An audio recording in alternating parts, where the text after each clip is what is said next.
Hello dear students, in today's revision session we are going to discuss about two chapters from section number 2. One is the electrostatics and second one is the magnetic materials. Now in electrostatics, what are the important concepts? First of all, what is the magnetic flux? Magnetic flux is magnetic lines per unit. Sorry, this is the electric flux. What is the electric flux? Electric flux is the electric lines per unit area, and electric field intensity is rate of change in magnetic flux. Electric intensity is nothing but the strength of the electric field at any point, and electric flux is electric lines per unit area. How we can write? In the last year, in the 11th standard, we have seen about the Gauss theorem. In today's lecture, we are going to discuss about some applications of the Gauss law. The first application, suppose we have a charge conducting sphere whose radius is nothing but capital R. Suppose one point is the point P, which is located at a distance of small r from the center of the charge conducting sphere. Then what is the magnitude of electric field intensity at point P? This can be determined by using Gauss law. So we can construct an imaginary sphere around with the radius is equals to r. The electric field intensity at point E is given by sigma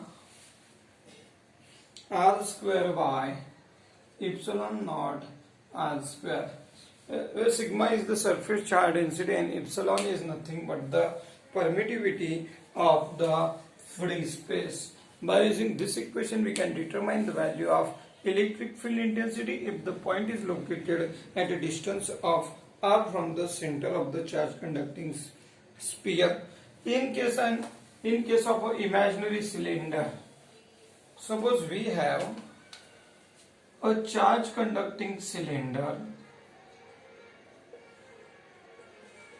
and one point is the point P, which is located at a distance of small r from the center of the coil, center of the cylinder. Radius is capital R. Then how to determine the value of electric field intensity at point P? So for this we can construct an imaginary cylinder whose radius is nothing but equals to R. So final equation for determination of electric field intensity at point P is given by E is equals to lambda by 2 pi epsilon naught R. So by using this equation, we can determine the value of electric field intensity if any point is away from a charge conducting cylinder. In the third application, the shape of the conductor is like a plane sheet. Charge conducting shape of the conductor is like a plane sheet, and the charges are developed on the plane sheet. If a point which is located outside a charge conducting sheet, then what is the value of electric field intensity at point E?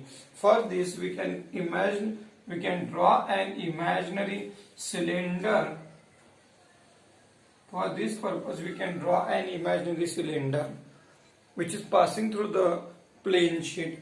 The value of electric field intensity at this point is given by sigma upon 2 epsilon naught. Sigma is nothing but surface charge density and epsilon naught is the permittivity of the free space. Then the next topic is electric potential. The potential of the electric charge is called electric potential. Electrostatic potential due to system of charges. Then equipotential surfaces. This part is not in the syllabus. So electrical energy by 2 point charges. Suppose there are 2 point charges. We have 2 two charges.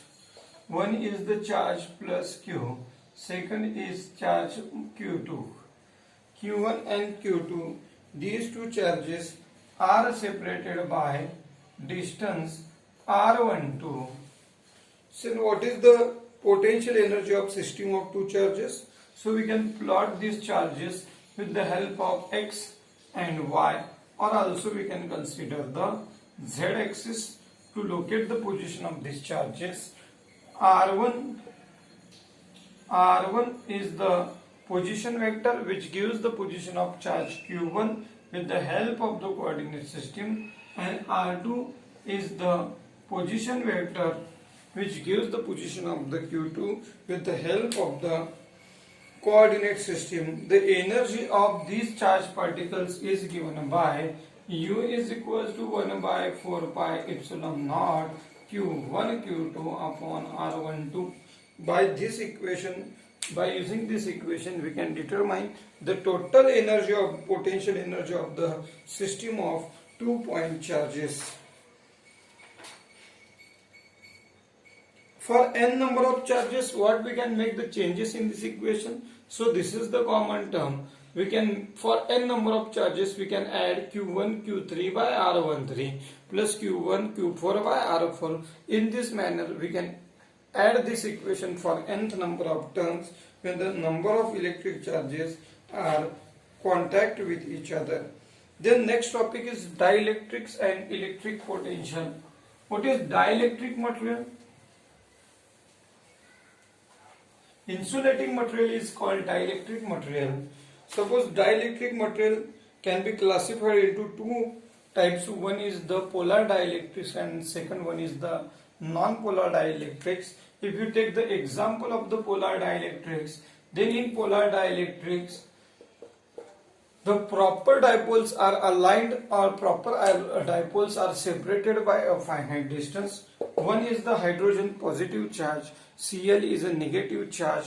They are properly separated from each other. They form a dipole.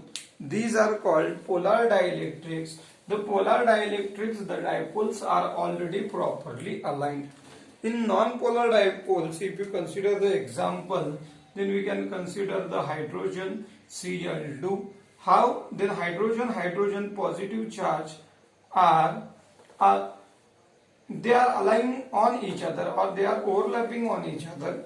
These two hydrogen charges, if they are overlapping on each other, then this is called non-polar dielectric materials. There is no proper alignment of the charges, or there is no proper separation between the charges.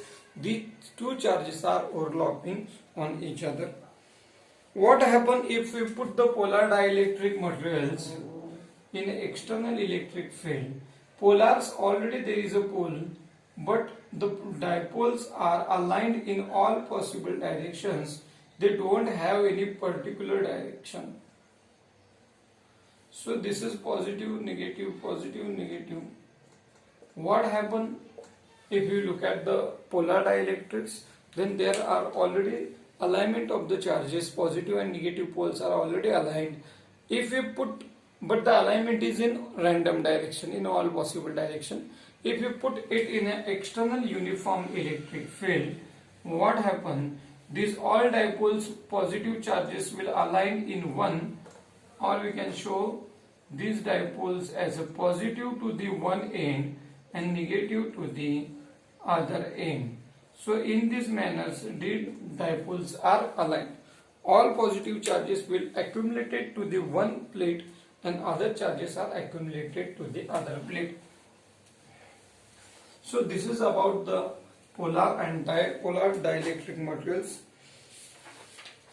This is nothing but the basics of the capacitor. In case of a capacitor, what happens? In a capacitor, all positive charges are accumulated to the one plane and all negative charges are accumulated to the second plane. We can connect the capacitors, or what is the use of the capacitors? Capacitors are used to store the energy, to store the potential, to store the charge. So how we can connect the capacitors? Capacitors can be connected in two different forms.